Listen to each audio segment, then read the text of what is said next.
Hey everyone, and welcome back to the channel. So for today's head-to-head comparison, we're going to take a look at the 2024 Acura TLX Type S and the 2024 BMW M340i. Both of these are sporty sedans that have a lot to offer, so let's get right into it.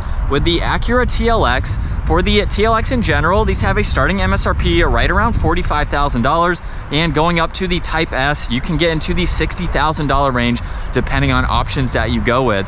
For the M340i, for the 3 Series in general, starts right around $44,000 up to the M340i, which can close in around the $60,000 mark, again depending on options that you go with. So we have a huge price range, very competitive for both of these. Now let's move on to the power plants.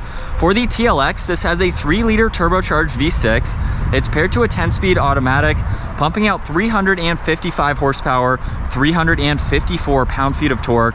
For the BMW, this has a 3-liter twin-power turbo inline-6 paired to an 8-speed automatic, pumping out 382 horsepower, 369 pound-feet of torque. So a slight increase for the BMW. Now, all-wheel drive is the only drivetrain for this Acura TLX. For the BMW, you can get all-wheel drive or rear-wheel drive as well.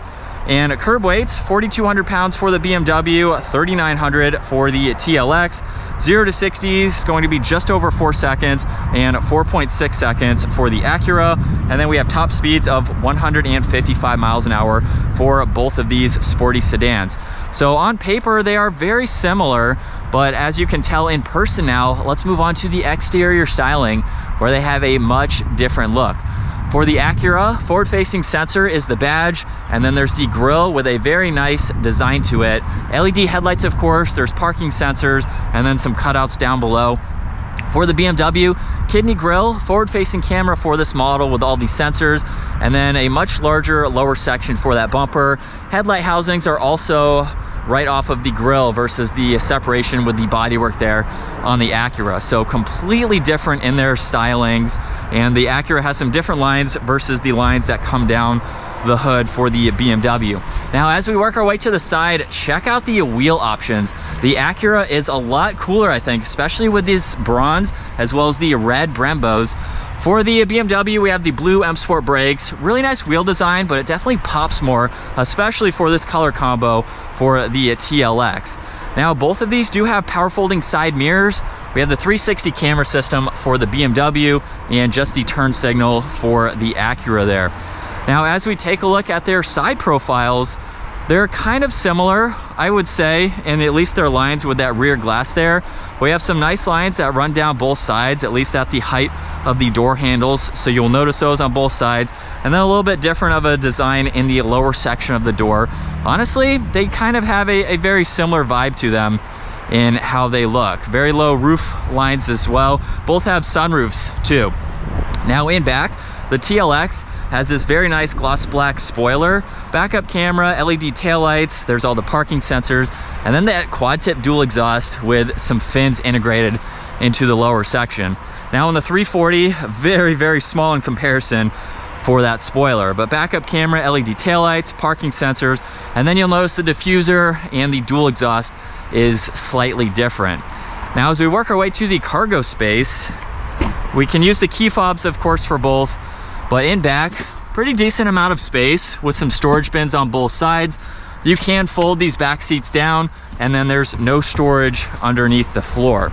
Now, I do have full review videos of both of these cars, so if you want to see them in greater details, definitely take a look at those separate videos. For the Acura, just push that button over on the right side. And in back, same thing. You can fold down the back seats for a little bit more space.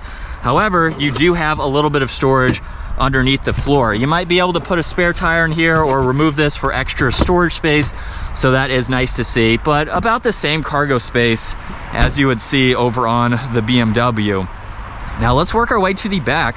You can lock and unlock this vehicle from the back door handles, which is really nice, and obviously the interiors are going to vary depending on the color option you go with, but we have the ELS Studio Audio, really nice layout for this door panel, of course. And then at 5'10", I am just up against the headliner. I have this seat a little bit farther back. We have climates as well as some auxiliaries. And then you have a little bit of storage with cup holders and that armrest there. There's also these storage pockets And you could have 3 people back here. These are smaller sedans, so it is a little bit crammed, but it's still doable for people to be in the back. Now, as we work our way to the BMW, you can lock and unlock it with the back door handle here. It is a setting that you have to use in order to do that. So you can set it up just depending on the doors that you like. Now again, same thing with the interior. You can get some different options. We have the interior lighting for this specific model.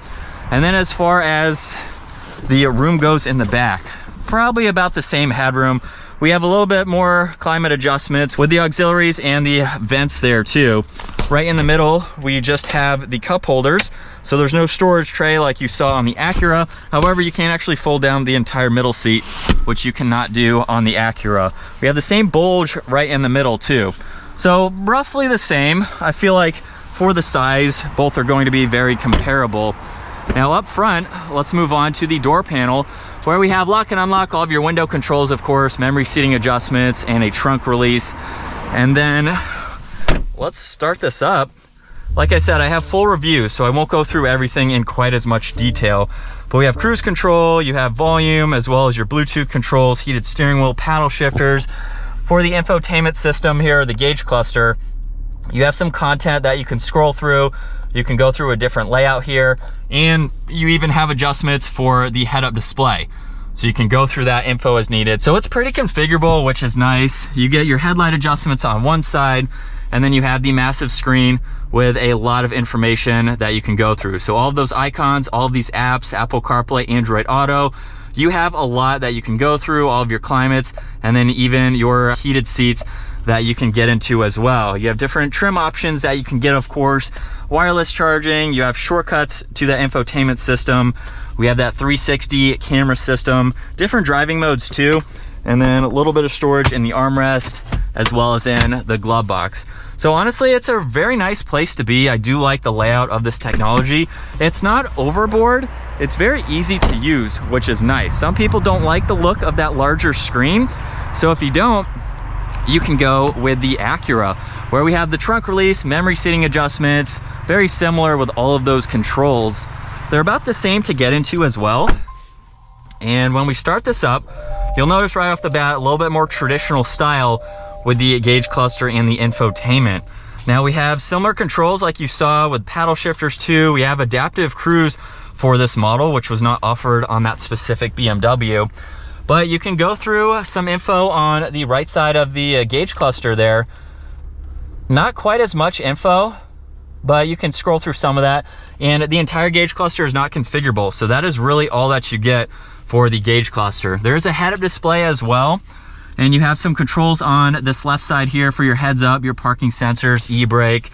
The infotainment system is not touch screen, so you can only use the controls that are located down below, where you do have Apple CarPlay, Android Auto, there's ambient lighting for this model, and you have a few other controls that you can go through and get into. I do wish it was touch screen, especially for 2024, but we have climates underneath that, heated and ventilated seats.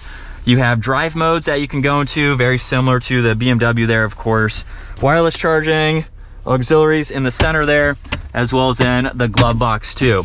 So just a different layout, but it's nice. There's sunglass holders up top, which you do not get on the BMW. So with the exteriors and the interiors out of the way for both of these sporty sedans, let's get both of them out on the road and see how they compare. And starting off in the BMW M340i, we have it in sport mode with these paddles. This is a quick vehicle. I really do like being behind the wheel. I drive these a lot, so we have a lot of content surrounding the 3 Series in general. It sounds good too. You have some pops in that exhaust, so from the factory, very nice to see that. And of course you can tone it down into comfort or eco depending on how you want to drive for the day.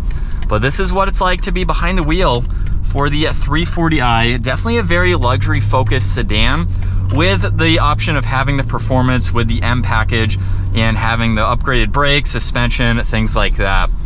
But it's a nice place. You have a lot of different options, very comfortable too.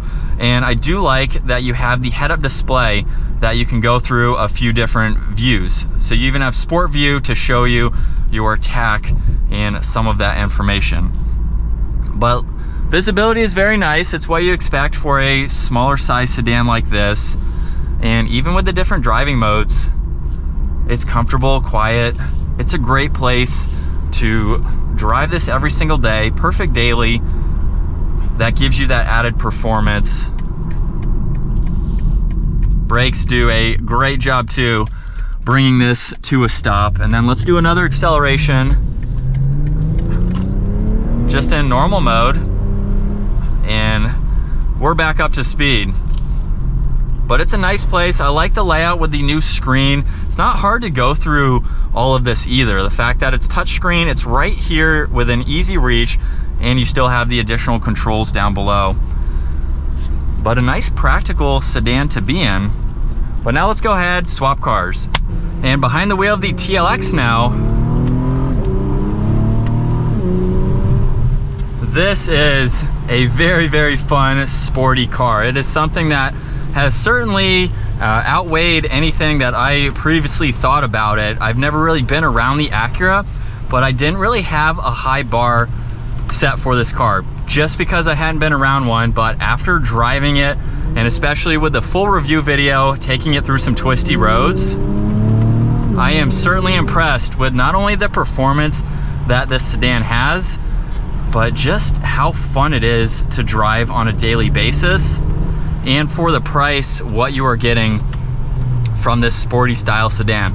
Now, like I showed earlier, no touchscreen. That is probably the only negative that I have with this vehicle. After driving it for a few days, everything else is just very easy to use and go through. So I like this. I think it's a really, really good competitive option that you wouldn't really necessarily think about when you're looking at Audi, Lexus, BMW. Acura's not really like in those three, of course, but this is a really cool luxury focused, kind of under the radar luxury performance sports car. So I really don't have any complaints with this. Drive modes are very, very distinctive. So they are very functional, which is great. I mean, it's well balanced. I think it has plenty of power, and just to drive it every day has been super comfortable as well. So let's get back to our final thoughts. So back from our test drives now with the BMW M340i and the Acura TLX Type S.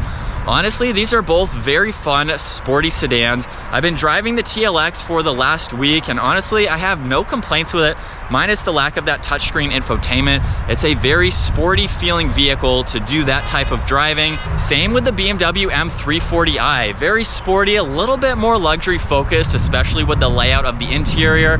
So honestly, you can't really go wrong with either of them. Just depends on which brand you like more, and the interiors, all the options, and the layout, things like that. But I don't think you can go wrong with either one. So comment down below, let me know. Would you rather have the Acura TLX Type S or the BMW M340i? I hope you enjoyed today's video. Give it a huge thumbs up. Consider smashing that subscribe button so you don't miss out on our daily uploads. I will see you all in the next video.